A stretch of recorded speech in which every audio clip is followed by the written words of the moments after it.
వక్రతుండ మహాకాయ సూర్యకోటి సమప్రభ నిర్విఘ్నం కురు మే దేవ సర్వకార్యేషు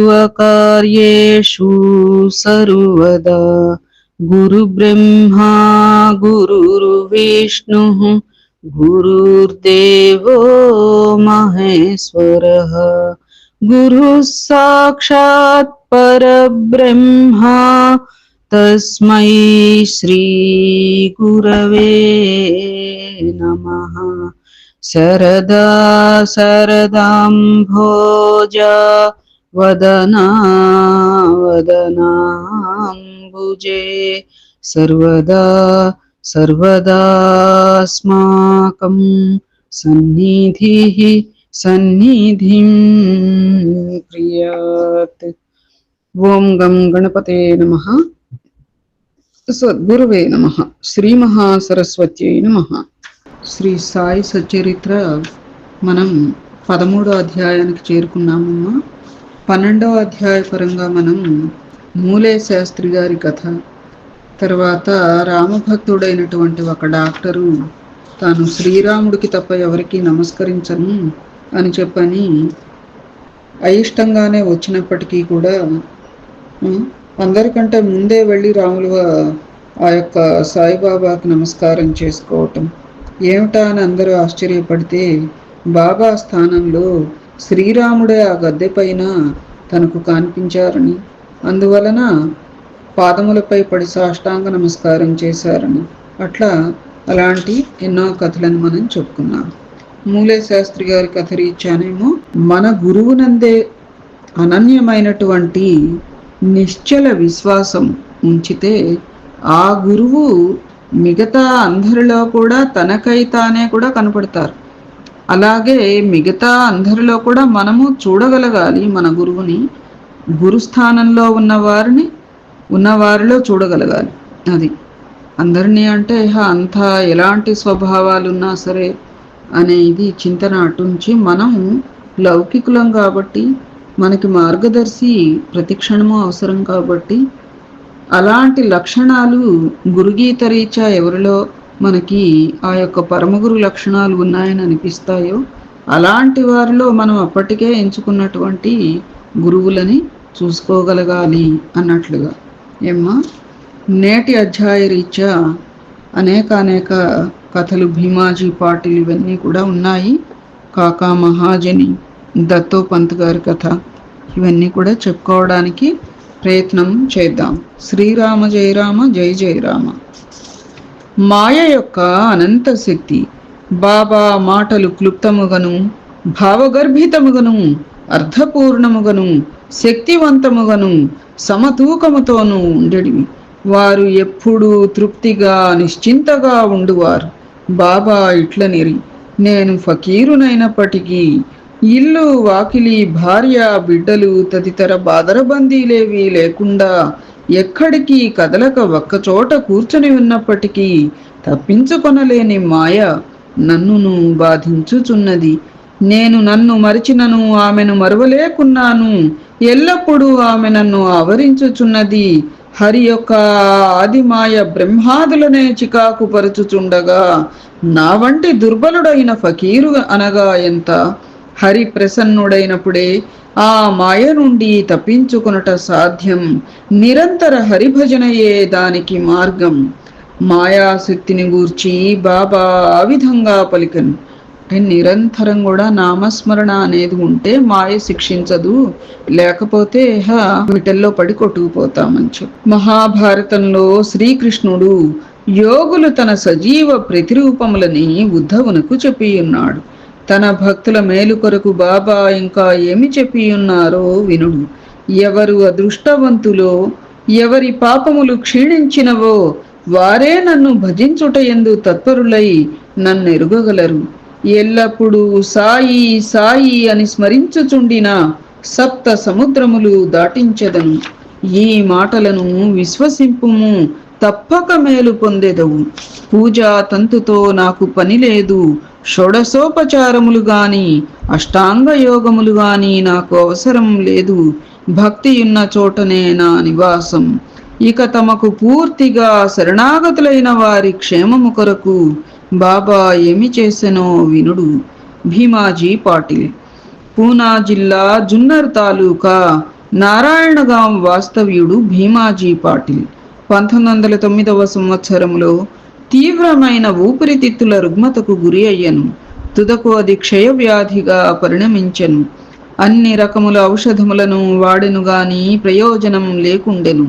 ఇక ఆశలన్నీ వదులుకొని, ఓ భగవంతుడా, ఇహ నైవే నాకు దిక్కు, నన్ను కాపాడు అని ప్రార్థించెను. మన పరిస్థితులు బాగుండునంత వరకు మనము భగవంతుని తలచము అను సంగతి అందరికీ తెలిసినదే. కష్టములు మనలను ఆవరించినప్పుడు మనము భగవంతుని జ్ఞప్తికి తెచ్చుకొనదము.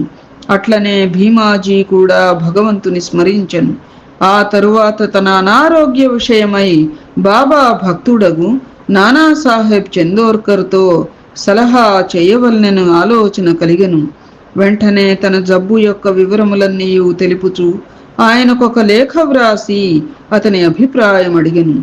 బాబా పాదములపై పడి బాబాను శరణు వేడుకొనుట ఒక్కటే ఆరోగ్యమునకు సాధనమని నానాసాహెబ్ చందోర్కర్ జవాబు వ్రాసెను. అతడు నానాసాహెబ్ సలహాపై ఆధారపడి షిరిడీకి పోవుటకు ఏర్పాటులన్నీ చేసుకొనెను. అతనిని షిరిడీకి తెచ్చి మసీదులో ఉన్న బాబా ముందు కూర్చొనబెట్టిరి. నానాసాహెబ్ శ్యామ కూడా అచ్చటనే ఉండిరి. ఆ జబ్బు వాని గత జన్మలోని పాపకర్మల ఫలితమని అతని విషయంలో తాను జోక్యం చేసుకొనదలుచుట లేదనియు బాబా చెప్పెను. కాని రోగి తనకు వేరే దిక్కే లేదనియు, అందుచే చివరకు వారి పాదములను ఆశ్రయించి తిననియు మొరపెట్టుకొని వారి కటాక్షమునకై వేడుకొనెను. అతని ప్రార్థనకు బాబా హృదయం కరిగెను. అప్పుడు బాబా అతనితో ఇట్లనిరి, ఊరడిల్లుము, నీ ఆతురతను పారద్రోలుము, నీ కష్టములు గట్టెక్కినవి. ఎంతటి పీడ బాధలున్న వారైనను ఎప్పుడైతే ఈ మసీదు మెట్లు ఎక్కుదురో వారి కష్టములన్నీ నిష్క్రమించి సంతోషమునకు దారితీయును. ఇచ్చటి ఫకీరు మిక్కిలి దయార్ద్ర హృదయుడు, వారి రోగమును తప్పక బాగు చేయును. ఆ ఫకీరు అందరినీ ప్రేమతోనూ దయతోనూ కాపాడును.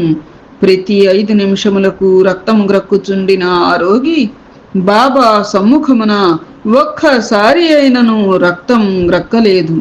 బాబా వానిని దయతో కాపాడదను అను అభయమిచ్చిన వెంటనే రోగం నయమగుట ప్రారంభించెను. వానిని భీమాబాయి ఇంటిలో బస చేయమని బాబా చెప్పెను. భీమాజీ వంటి రోగికి ఆ ఇల్లు అంత సదుపాయమైనది గాని ఆరోగ్యకరమైనది గాని కాదు. కానీ బాబా ఆజ్ఞ జబదాటరానిది. అతను షిరిడీలో ఉండునప్పుడు బాబా అతనికి 2 స్వప్నానుభవములనిచ్చి వాని రోగమును కుదిర్చెను. మొదటి స్వప్నంలో వాడొక పాఠశాల విద్యార్థిగా పద్యములు కంఠోపాఠం చేయకుండుటచే క్లాసు ఉపాధ్యాయుడు దెబ్బలు కొట్టినట్లు కనిపించెను. రెండవ స్వప్నంలో వాని ఛాతీపై పెద్ద బండను వేచి క్రిందకు మీదకు త్రోయుటచే మిక్కిలి బాధను అనుభవించెను. స్వప్నంలో పడిన ఈ బాధలతో వాని జబ్బు నయమై వాడు ఇంటికి పోయెను. ఆ తరువాత అతను అప్పుడప్పుడు షిరిడీకి వచ్చుచుండెను. బాబా తనకు చేసిన మేలును జ్ఞప్తి ఎందుంచుకుని బాబా పాదములపై సాష్టాంగ నమస్కారములు చేయుచుండెను. బాబా తన భక్తుల వద్ద నుంచి ఏమీ కాంక్షించెడు వారు కాదు. వారికి కావలసినదేమనా భక్తులు తాము పొందిన మేలును జ్ఞప్తి ఎందుంచుకుని అచంచలమైన నమ్మకమును భక్తియును కలిగి ఉండుటయే. మహారాష్ట్ర దేశంలో నెలకొకసారి గాని పక్షమునకొకసారి గాని ఇండ్లలో సత్యనారాయణ వ్రతం చేయుట సాంప్రదాయం. కానీ భీమాజీ పాటీలు ఆ సత్యనారాయణ వ్రతమునకు మారుగా క్రొత్తగా సాయి సత్యవ్రతమును తన ఊరు చేరిన వెంటనే ప్రారంభించెను. ఇక్కడ ఎలా ఆ యొక్క రోగాన్ని నయం చేశారమ్మా, ఆ విధానం మనం సూక్ష్మంగా గమనిస్తే చూడండి. ముందు అసలు ఏం చేశారు, అసలు ఏమాత్రం ముందరసలు తను రక్షించటం కుదరదు అని చెప్పారు. గత జన్మ గత ప్రారబ్ధ కర్మ ఫలమది, కాబట్టి నేను రక్షించలేను అన్నారు. నీవే దిక్కు మహాప్రభు అని పాదాలపై పడితే ఇహ హృదయం కరిగి ఎవరైతే ఇహ తనను ఆశ్రయిస్తారో, అంటే పరోక్షంగా ఏమన్నారు, ఈ యొక్క మసీదు మెట్లు ఎవరైతే ఎక్కుతారో వారి కష్టాలన్నీ నిష్క్రమించి సంతోషానికి దారి తీయను అని చెప్పి, ఇచ్చటి ఫకీరు మిక్కిలి దయార్ద్ర హృదయుడు అని చెప్పి అట్లా చెప్పారు. ఆ తర్వాత ఏం చేశారు, ఏమాత్రం సదుపాయమైనది కానీ అట్లాంటి రోగికి ఆరోగ్యకరమైనటువంటి వాతావరణం కానీ ప్రదేశం స్థలం అంటే ఆ యొక్క భీమాబాయి ఇల్లు అలాంటిదన్నమాట. అలాంటి ఇంటికి వెళ్ళమని చెప్పన్నారు. ఏమిటా అసలు ఇట్లాంటి పరిస్థితుల్లో ఈ ఇల్లు అని అనుకుని అక్కడికే వెళ్ళారు. అదేమిటి, అక్కడ అపథ్యంతో ఇది వైద్యం అన్నట్లుగా కదా, అక్కడ ఆ పాయింట్ అట్లా తీసుకోవాలి. ఆ తర్వాత మరి కర్మ, ఇందాక అసలు ఆయన ఒప్పుకోలే, బాగు చేయటానికి ఒప్పుకోలే, కర్మఫలం అన్నారు. అయితే మరి ఆ కర్మఫలాన్ని ఎలా పోగొట్టారు? అది స్వప్నంలో కొన్ని అనుభవాలనిచ్చి కొంత కష్టం స్వప్నంలోనే పడేటట్టు చేసి తద్వారా ఆ కర్మని నివారితం చేశారు. ఎట్లా? 2 స్వప్నాలు వచ్చాయట.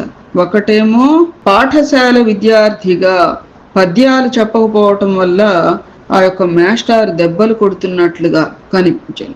రెండవ స్వప్నం ఏమిటి, అతని ఛాతీపై పెద్ద బండను వేచి క్రిందకి మీదకి తోస్తూ ఉంటే అంత బండరాయి కింద నలిగిపోతూ ఉంటే బాధపడుతూ ఉంటాం కదా, అట్లా ఆ బాధ కలలోనే ఆ బాధ పడేటట్టుగా అట్లా ఆ 2 స్వప్నాలతో స్వప్నానుభవాల రీత్యా ఆయన అతనికి జబ్బు ఆ రీతిగా నయం చేశారమ్మా. చూడండి.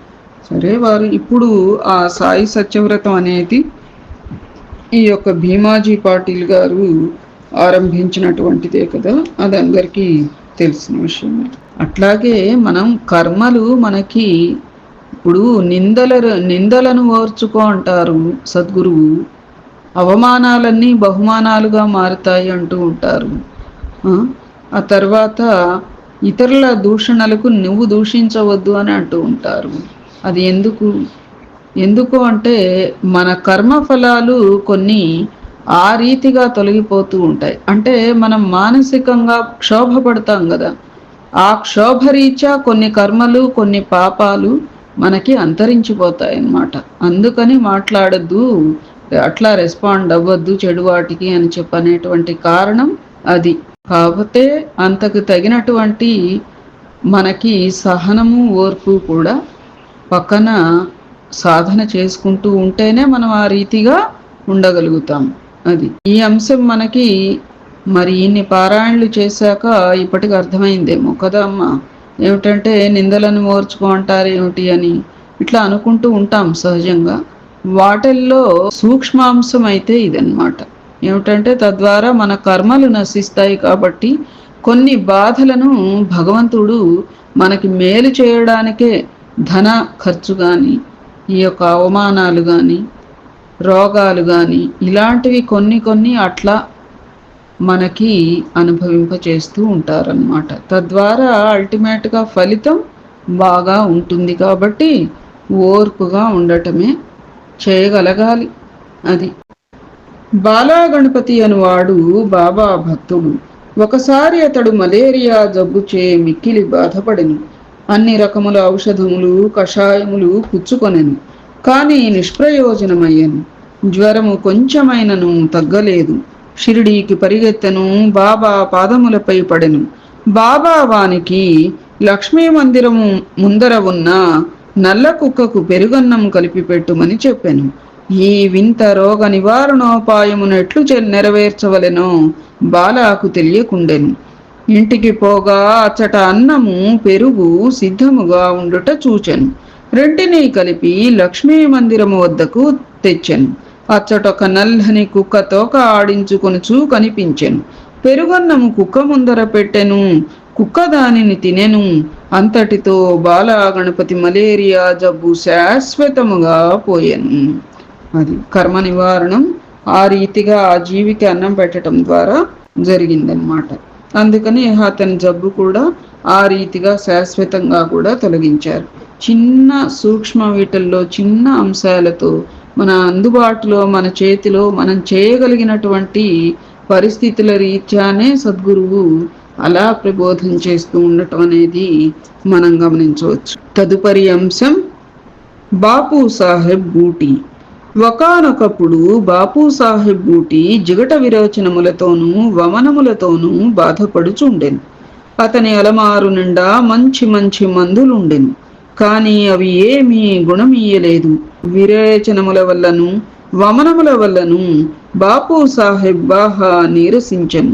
అందుచే బాబా దర్శనమునకై మసీదుకు కూడా పోలేకుండెను. బాబా అతనిని పిలిచి అతనిని మసీదుకు రమ్మని కబురు పంపి అతను రాగానే తమ ముందు కూర్చుండబెట్టుకొని తమ చూపుడు వ్రేలాడించుచు, జాగ్రత్త, నీవిక విరోచనం చెయ్యకూడదు, వమనము కూడా ఆగవలెను అనెను. బాబా మాటల సత్తువనుగనుడు వెంటనే ఆ 2 వ్యాధులు పారిపోయెను. బూటీ జబ్బు కుదిరెను. అదే ఆయన వాక్కుకి అంత శక్తి ఉంది. రెండవది ఏంటంటే ఆ వ్యాధిని పరోక్షంగా అలా ఆదేశించారన్నమాట. అది ఇంకొకప్పుడు బూటీకి కలరా సోకెను. తీవ్రమైన దప్పికతో బాధపడుచుండెను. డాక్టర్ పిళ్ళే అను వైద్యుడు అన్ని ఔషధములను ప్రయత్నించెను, కాని రోగం కుదరలేదు. బాపు సాహెబ్ అప్పుడు బాబా వద్దకు వెళ్ళి ఏ ఔషధము పుచ్చుకొనినచో తన దాహము పోయి జబ్బు కుదురును అని సలహా అడిగాను.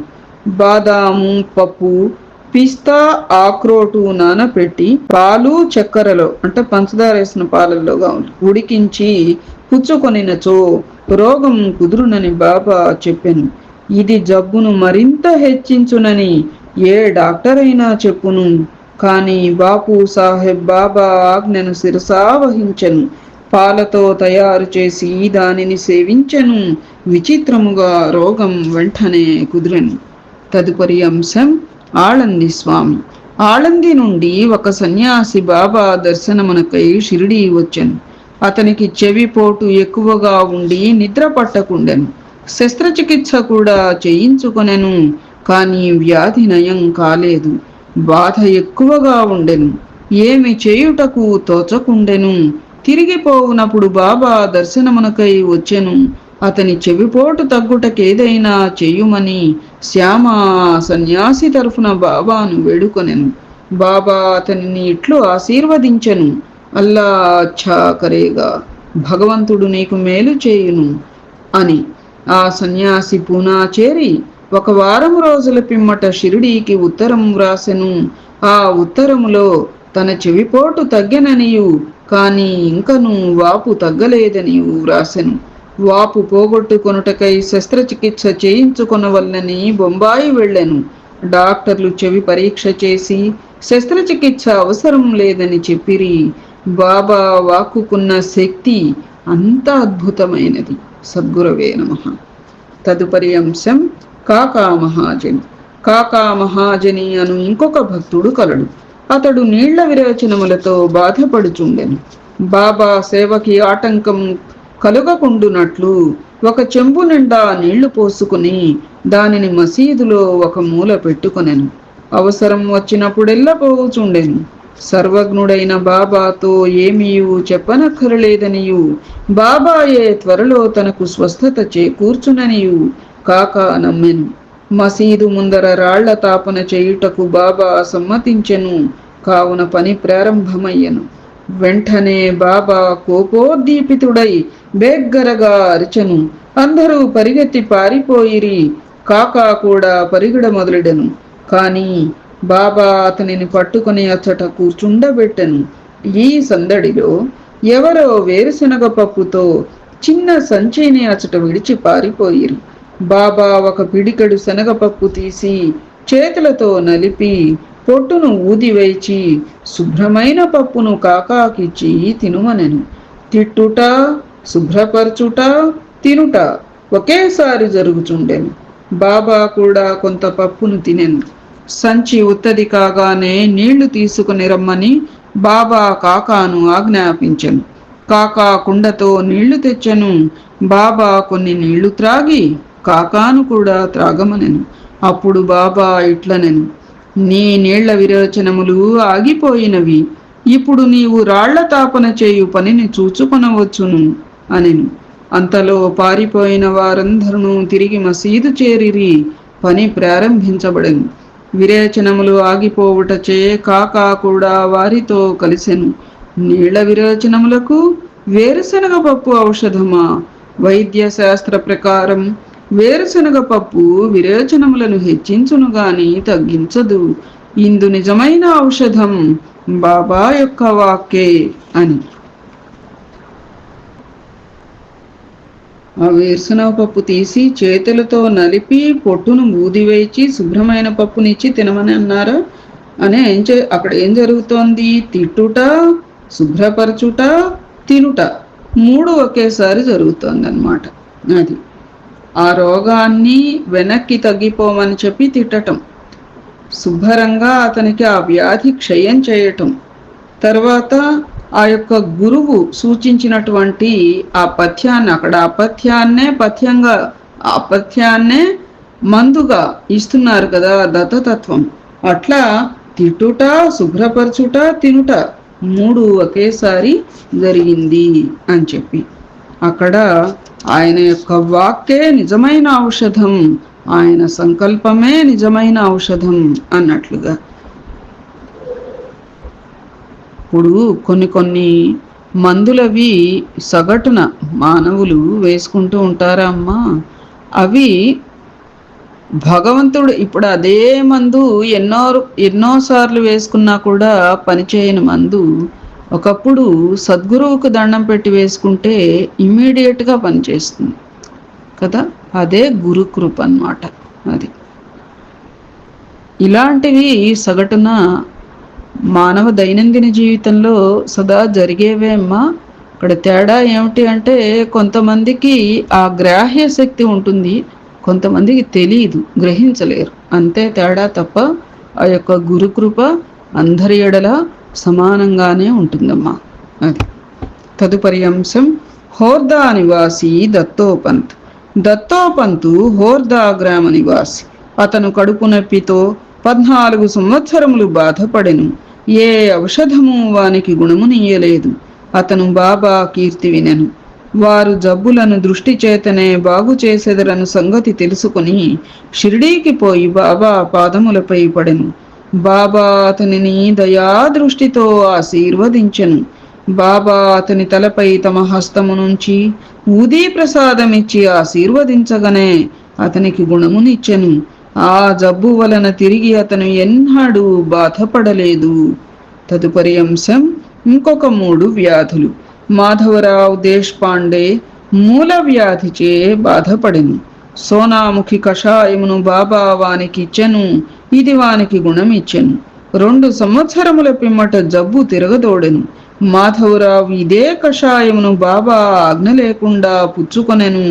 కానీ వ్యాధి అధికమాయెను. తిరిగి బాబా ఆశీర్వాదముతో నయమయ్యను. అంటే అక్కడ పనిచేస్తోంది ఏమిటి? ఆయన వాక్యే. అది కాకా మహాజని అన్నగారైన గంగాధర్ పంత్ అనేక సంవత్సరములు కడుపు నొప్పితో బాధపడెను. బాబా కీర్తి విని షిరిడీకి వచ్చెను. కడుపు నొప్పి బాగు చేయమని బాబాను వేడెను. బాబా వాని కడుపును తమ హస్తముతో స్పృశించి భగవంతుడే బాగు చేయగలడు అనెను. అప్పటి నుండి అతని కడుపు నొప్పి తగ్గి వ్యాధి పూర్తిగా నయమయ్యను. ఒకప్పుడు నానాసాహెబ్ చందోర్కర్ కడుపు నొప్పితో మిక్కిలి బాధపడెను. ఒకనాడు రాత్రింబవళ్ళు ఆ బాధతో సతమతమాయను. డాక్టర్లు మందులు, ఇంజక్షన్లు ఇచ్చిరి, కానీ అవి ఫలించలేదు. అది ఇందాక మనం చెప్పుకున్నాం చూడండి. కొన్నిసార్లు ఆ మందులు పనిచేయవు, కానీ అది బాబాకి నమస్కారం చేసి వేసుకుంటే ఇమ్మీడియట్గా పనిచేస్తాయి అన్నట్లుగా. అప్పుడు అతడు బాబా వద్దకు వచ్చెను. బాబా ఆశీర్వదించెను. వెంటనే అతని జబ్బు పూర్తిగా తొలగిపోయెను.